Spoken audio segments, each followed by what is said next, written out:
ఆఖరికి Christopher Nolan కూడా దెబ్బేస్తాడని ఎప్పుడు అనుకోలేదు మా.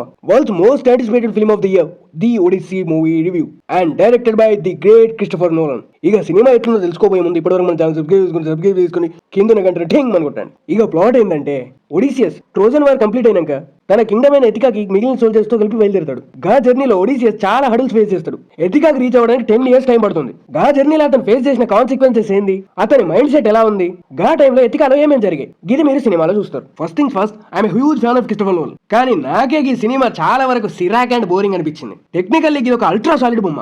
గా విజువల్స్ గానీ గా సౌండ్స్ గానీ మనల్ని చాలా వరకు మెస్మరైజ్ చేస్తాయి. ఇలాంటి గ్రాండియర్ ఫిల్మ్ ని, ఆ ఐమాక్స్ వైబ్ ని డెఫినెట్లీ బిగ్ స్క్రీన్ మీద ఎక్స్పీరియన్స్ చేయాలి. ఈ సినిమా తీయడానికి క్రిస్టోఫర్ నోలన్ పడ్డ కష్టం, గాయన పర్ఫెక్షన్ అండ్ క్వాలిటీ మనకు సినిమాలో ఎవ్రీ సెకండ్ కనబడుతూనే ఉంటుంది. సినిమాలో Christopher Nolan mark dialogues and scenes కొన్ని ఉన్నాయి. అవి స్క్రీన్ మీద వచ్చినంతసేపు మనం పూర్తిగా సినిమాలో లీనమైపోయి చూసేస్తాం. సినిమాలో ఎలాంటి కన్ఫ్యూజన్ లేకుండా చాప్టర్స్ వైజ్ గా డివైడ్ చేసి చాలా బాగా ఎక్స్ప్లెయిన్ చేసి నోలన్.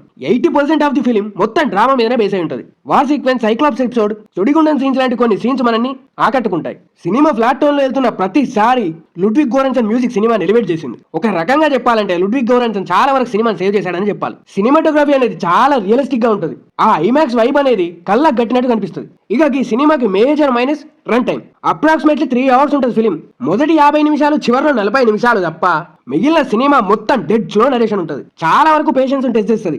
ఒక్కో సీన్ వస్తున్నా కొద్దీ ఇంకెంత స్ట్రెచ్ చేసి సావదొబ్బుతారా, ఆపండి రా అనిపిస్తుంది. Christopher Nolan drama and emotion ని సెంట్రిక్ గా చేసుకుని సినిమాని రాశారు. సినిమా మొత్తం ఎమోషన్ మీదనే కాన్సన్ట్రేషన్ పెట్టిండు. కానీ మన దరిద్రం ఏంటంటే ఎక్కడ కూడా మనకు ఎమోషనల్ కనెక్టివిటీ ఉండదు.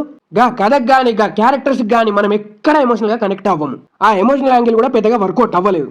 అండ్ ఎస్పెషల్లీ ఒడిసియస్ అనే క్యారెక్టర్ కు మనం ఎమోషనల్ గా రూటెడ్ అవుతేనే మూవీ త్రూ అవుట్ మనం ట్రావెల్ చేస్తాం. కానీ గా క్యారెక్టర్ నేను అంత పెద్దగా కనెక్ట్ అవ్వలేకపోయా.